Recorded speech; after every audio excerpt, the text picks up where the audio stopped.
All right, Howie. Mason. Podcast number 2.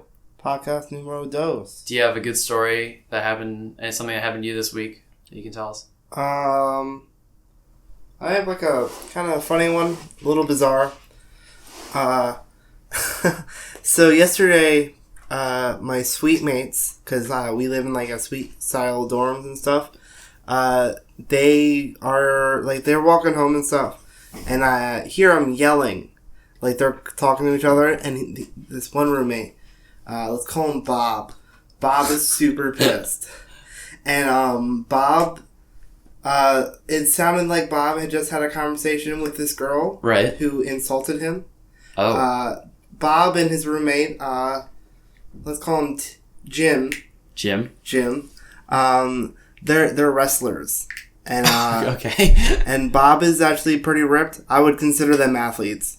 Yeah, and, they're pretty strong. Yeah, and apparently this girl said they weren't athletes. Oh, and he was mad. He was on like a rant for like an hour. I think yesterday. I remember hearing something about that. Did you hear him in the hallway? Yeah, Howie and I live down the hall from each other, and Bob and Jim are right in between us, pretty much. And I think we were both able to hear it. It was pretty intense. It was intense. I would say I did that silent laugh when you don't want to hear people laughing because the walls are pretty thin. Yeah. But yeah, he was spouting off some nonsense about this girl. It was just too funny. I had a good chuckle. Yeah, so that's my story. That's your story. All right. That's the on-campus news for the week. How about we get into the film world news now? Okay. 3, 2, 1. YAM! All right. That's our new intro. This is our YAM news section. And we have 2 stories today. Both of them brought to you by IMDb, I believe. Actually, wait, one of them is. The other one is. Anyways, okay. So, have you ever heard of... Well, let's back up. Howie, are you a board game player? Would you consider yourself a board game enthusiast? Not enthusiast, but I will definitely play some Monopoly. Okay, you can get down to Monopoly. Okay, so have you ever heard of the game Settlers of Catan or Catan? I've heard of it. You ever played it? Never played it. Okay, so I've played it a bunch. It's a lot of fun. It's a super nerdy game, but it's a lot of fun. All right. Well, they're gonna be so basically, for anybody who doesn't know, it's kind of like you're on this island and you're supposed to be like gathering resources and then building around you and expanding and stuff. It's kind of like if you could do like Monopoly meets Risk. Oh, okay. Okay. I see. I don't know a lot about it. I know the name. Yeah. For Parks and Rec fanatics, you'll recognize in the episode of Ben Wyatt's Bachelor Party, they just play it all night and drink beer. At least that's how the night starts. But anyways. Can't believe so Settlers of Catan, they are going to be making a movie about this board game. Is it going to be like Battleship? It's going to be like when they made the Battleship movie of like the Navy officers fighting aquatic aliens. Yeah. Aquatic aliens. So I don't know, or at least water-based ships. So I don't know I don't think it's going to be anything Wait a sec, pause. Can we talk about how easily Battleship could have been made? They could have made it 2 separate countries. Like they could have been US and Russia. It did not have to be aliens at all. It could have been in the Cold War. Uh-huh. Like the Cuban Missile Crisis. Like what the game was based off of, you mean? I guess. Yeah. I don't know what the game is I don't know the history of that, but still. But still, I don't understand basing movies off of board games like this. Like especially with something like this, what's the movie gonna be?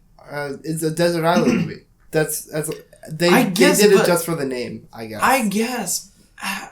I don't know. I guess we'll hear more about that. I'm not with the wave. You're not with the wave. I just see it happening. Man. All right. It sounds real dumb. It sounds... Is there a name attached to it at all? Right now, it's just Settlers of Catan movie adaptation. What Sony. Sony? Ooh. Yeah, of course it's Sony. Did they make all the other Hasbro movies? I don't know. Is Settlers of Catan's Hasbro? No, I think it's some like Dutch company or something. Okay. It's out there. Okay, so our other story is it's about our man John Carpenter, classic 80s horror and sci-fi director. Love John Carpenter. The Thing, Halloween. Was it Escape from New York? Escape from LA, those movies. Yep. Classic stuff. So he loves... What's his name? What's the... Kurt Russell. Kurt Russell. He does. He's in like most of the stuff. Mm-hmm. So what do you think, good old John Carpenter's up to these days? Living. Yeah? Do you think he's probably retired? I hope he hasn't been making as many movies. We haven't heard his name thrown around for a long time. Well, let's be honest. Like, I hope he's not making another one because George Romero tried to make another one and he died. That's true. All right, so John Carpenter. What if I told you he was going to make another movie? I'm gonna be honest. Every time you say John Carpenter, I think of John Wick. Yeah, there you go. I hope he makes a John Wick 3. Oh, I think they are making a John Wick 3, yeah, but I don't think John Carpenter. They set it up and then... have you seen John Wick 2? I haven't seen either of them. They look good. Oh, they're so good. So John Carpenter is not going to be making another movie. At least not as of right now. How old is he? Like 90? I don't know how old he is, but... He's old. With all of his free time, what do you think he's doing? Making toothpick statues. Toothpick statues. No. So what he told, I think it was The Guardian or some news source or something. Mm-hmm. Somebody talked to him, and so the reporter says, the conversation goes like this. Hi, John, what have you been up to? And John replies, I've been playing the video game Destiny 2. It's a sci-fi game. It's fun. And the reporter says, I've heard of that game. Isn't it really hard and involves shooting aliens? He's like, oh, it's hard. That's why I've dedicated my life to learning how to play it. At my age, why not? It keeps me out of trouble. So he has, on the record, said he's dedicating his life to playing Destiny 2. Well, hey, that's some good publicity for Destiny 2. I mean, like, it's so low-key, though. Like, nobody... I mean, like... I have not played Destiny 1 nor 2. 1 is good. I haven't played 2 yet. Okay. I heard 2 is better than 1, though. I heard that as well. Wasn't that the game with Peter Dinklage? Yeah, he was like a little... An AI or something? He was the AI that followed you around. And then in the DLC, they did another voice actor. Oh, I didn't see that. Yeah, I just heard that because I'm a big fan of Peter Dinklage. Peter Dinklage. Yeah. All right, Howie, you ready to get into the movie for this week? Yes. I think it involves a little animal. It does. Some pretty amazing animal. A wonderful animal, and its family. A fantastic animal. Ooh. Specifically, Fox? Fantastic Mr. Fox. 2009 release. Hour 27-minute runtime. Rated PG. Directed by Wes Anderson. Actors include George Clooney, Meryl Streep, Jason Schwartzman, Bill Murray, William Dafoe, Owen Wilson, Wes Anderson himself, and some other people. That was it. But that's a killer cast. I just want to be honest. I love William Dafoe. William Dafoe is amazing. I've loved him since Spider-Man 1. Oh, yeah. I'm going to be honest. I'm a millennial. That's like when I was first introduced to him. Mm-hmm. And his voice is just crazy. He's a great voice actor. Yeah. We just got some skateboarders going by in the background. Howie just flipped out. It's okay, Howie. Okay. So, Fantastic Mr. Fox is one of Wes Anderson's films. If you're not familiar with Wes Anderson, get on board because he is so great. He's such an original style of comedy. I would say he's a genius. He is a genius in filmmaking. Absolutely. Yeah. He's so like... I heard people call him quirky, and I think that's a good word because he's so unique. And so unique. Grand Budapest Hotel, one of my all-time favorite movies. Grand Budapest, Rushmore Royal Tenenbaums, Darjeeling Limited. You know, the list is so good. And he's coming out with more stuff. We'll get to that after we watch the movie. So Fantastic Mr. Fox was a little different than most of Wes Anderson's stuff. First of all, it was based off of a children's book. Roald Dahl, the man. And it's also his, Wes Anderson's first animated film. And it's like stop motion animation, but it's not claymation. It looks very stop motion-y. It is. So the way that they do it is I think it's like figuratures, but they're using like real fur over the figuratures or figurines or whatever they're called. And like that, it just gives this aesthetic to it that's like really natural, but kind of surreal at the same time. Yeah, kind of like, it's hard to describe, but like it looks very homemade. It does. It's just got a very warm feel to it. Rustic is the good word. All right, so we both seen this movie before, but it's been a while for both of us. It's actually my dad's favorite movie. Oh, is it? Yeah. It's great. Mm-hmm. I remember I saw this in theaters when it came out, and and I was 10, and I was like all on board. And my mom was like, "Yeah, that was pretty weird." We didn't see it in theaters, but my dad like rented it through like Comcast or something, which sucks, by the way. And then we like watched it together in his room, and we both loved it. Like my dad, like I've seen him multiple times just in his room watching this movie. It's so good. Yeah. All right, so I'm looking forward to watching it. All right. All right, so we'll be right back. Okay, so Howie, we just finished watching the movie. Mason, we just finished watching the movie. We did. So I realized we forgot to do a summary in the first half, which we'll try to be better about doing in the future. But for right now, I'm going to read the summary. Actually, do you want to read it? Okay. Sure. Go ahead. I don't know how to read, so I'm just going off memory. Right. So, Urbane?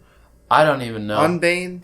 Just say urban. Just say fox. A fox cannot resist returning to his farm-raiding ways, and then must help his community survive the farmer's retaliation. Ooh. So basically the premise of the story is, Foxy... Mr. Fox. Mr. Fox. He's the main character, played by George Clooney. Excellent casting, by the way. Absolutely. So, and the movie starts out 12 years before, like, the timeline. And they're, him and his wife, Felicity... Yeah, they call her Mrs. Fox for the most part. Mrs. Fox, whatever. They are, like, raiders, kind of like they steal... They're foxes, basically. They raid farms. Like bandits, yeah. They take chickens and other birds of prey. Or not birds of prey. Or poultry or whatever. Just for food, to eat, to survive. Yes. And then they go back and live in the hole. Like, they get caught in a trap. Mm-hmm. And then she tells him that she's pregnant. Yep. And that she wants to stop... She wants him to stop his, like, lifestyle, thieving waves kind of thing. A more, like, safe job kind of thing. And so they do. 12 years later, or 2 years in actual time. I don't remember the conversion. I think it was 2 years later, but it said 12 Fox years later. Yeah. So he's a reporter. His son is like 12. His son's name is Ash. Mm-hmm. And they're just like chilling. And he's kind of like bored with life. Because he's a newspaper reporter. He's a columnist. Yeah. Yeah. And then so... there are these 3 big farmers. Bogus Bunsen Bean. Mm-hmm. Yeah. One of them's fat. One of them's short, and one of them's lean.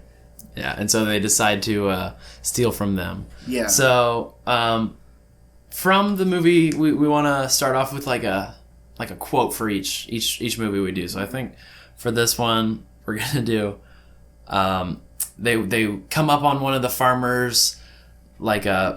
Farms, I guess, and they're about to steal some chickens, and then there's this fence that they weren't planning on being there, and then they see like a lightning bolt on the fence, and then they say, "What does that mean?" He's like, "I think it might mean this fence might be electric," and then the possum says, "Well, I just hope it doesn't mean thunder because I have a phobia of that."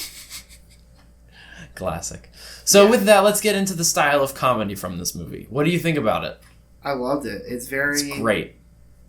It's so in the movie, it's a PG movie, so they don't use cuss words, and so it's like kind of geared towards both kids and adults, and then so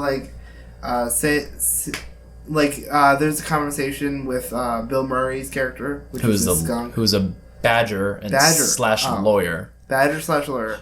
It's my bad. He looks like a skunk, and then instead of saying curse words, they say cuss.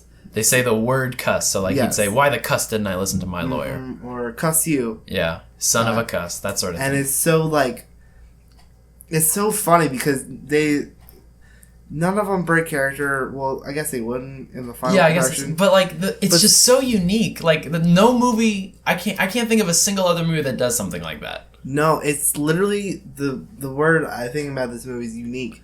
Because, even the movements, there's, a bunch of montages where they're just digging and dancing. And it's just so, bizarre, but it's so, it's so funny. So captivating. Yeah. And there's this character named Kylie. Uh-huh. He's the possum. He's the opossum. Or is it opossum? Yeah, it's either one. I don't know.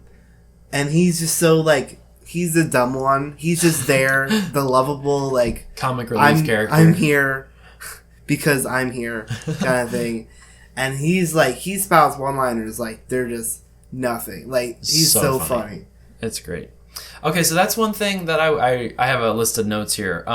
So, like, what do you think the intended audience is for this movie? Because, like... I think it's geared towards everybody, to be honest. Yeah, but, like... So if I was like so it looks like a kid's movie from like the trailers. If you watch those, you're like, oh, it looks like a kid's movie. You know, kind of has some adult humor in it so the parents don't get bored or anything. But like, you watch it, and I feel like if I was a parent with a child that's like younger than like 8 or something, I would like, you know, I would feel weird about it because like they say cuss a lot. I mean, they never actually say any bad words, but they like the context of it is it's kind of, you know, gritty and kind of, you know, yeah, it's very like gritty, and I would say it's probably marketed. It's definitely marketed towards kids because I remember seeing commercials. Yeah, like, I want to go see that, but especially since it's off the Roald Dahl book, which is like I read in like 4th grade or something. I have never read the book. Yeah, yeah, but I guess it has that like Shrek syndrome where like it has a lot of adult jokes, so the parents don't get bored and everything. Yeah.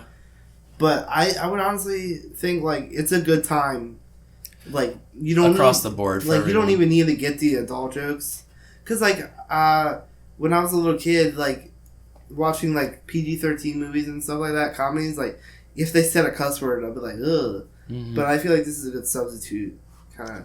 Yeah, it's interesting. It's good.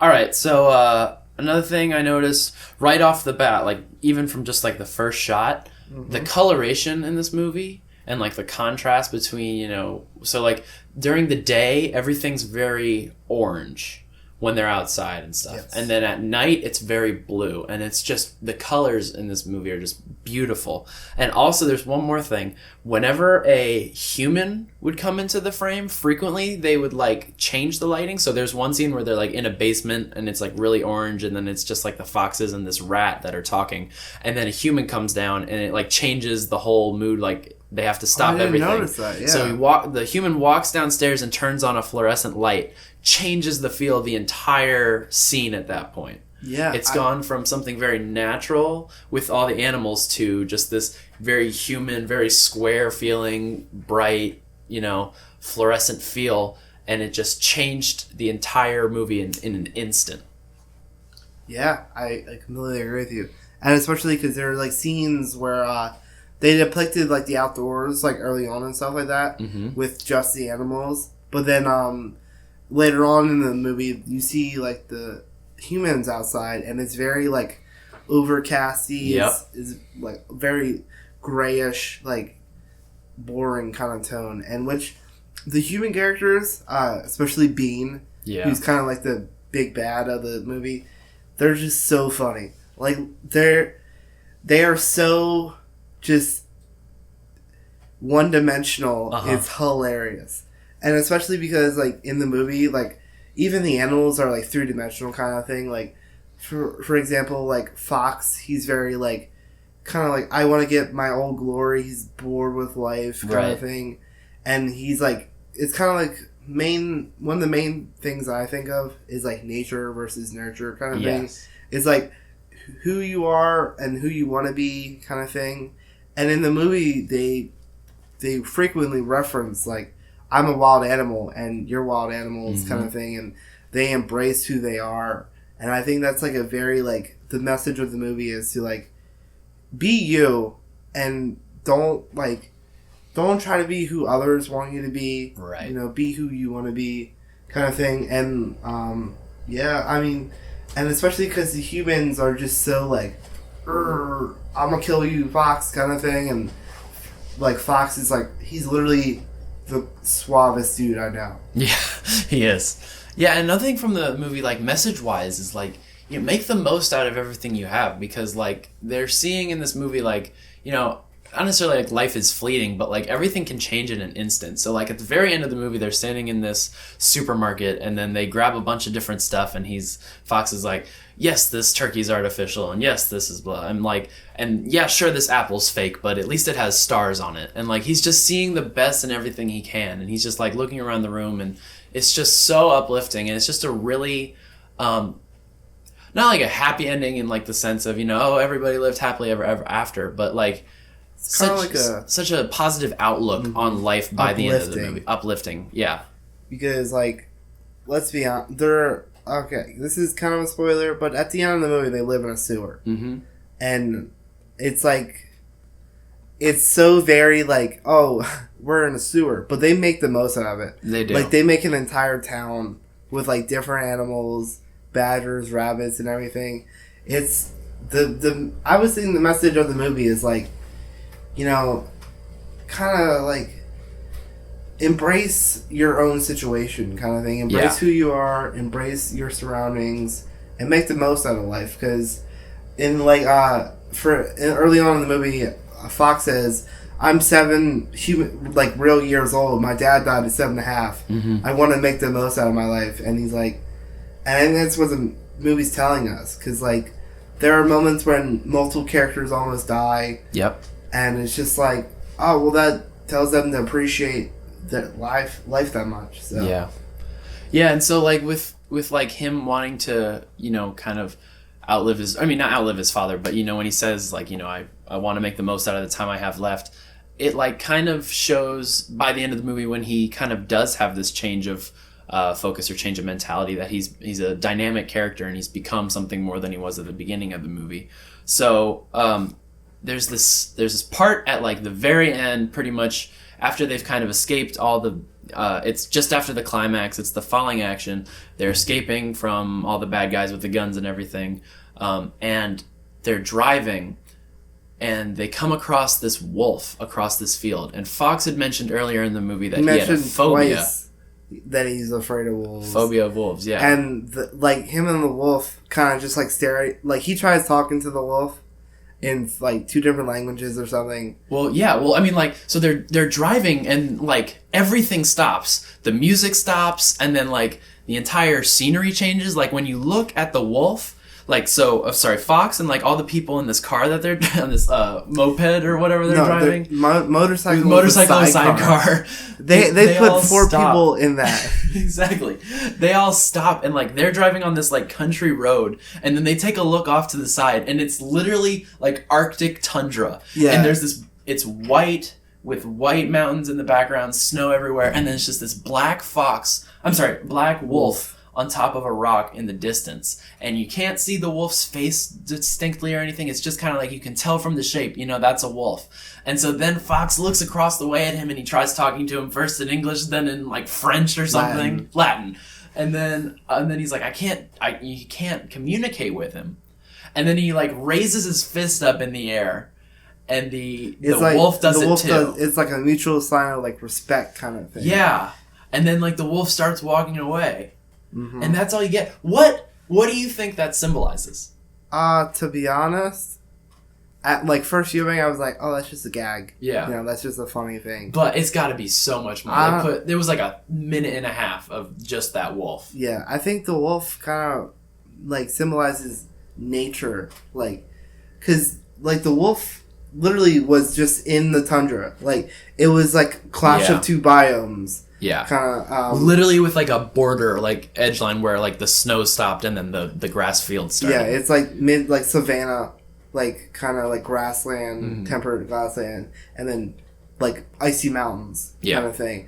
And I think, like, that kind of symbolizes, like, personally how I view it is the wolf is, like, their, like, nature side, kind of like, oh, he's literally a wild animal. He doesn't speak at all, and he just looks at him kind of thing.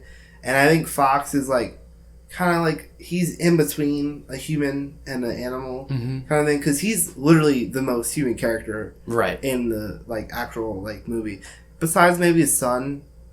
Yeah. Because, well, they're, like, that, his whole, like, clan, I would say, is very human-like. They're all wearing human clothes, like suits and stuff, and, like, they have credit cards throughout the movie, and, like, Yeah, and then...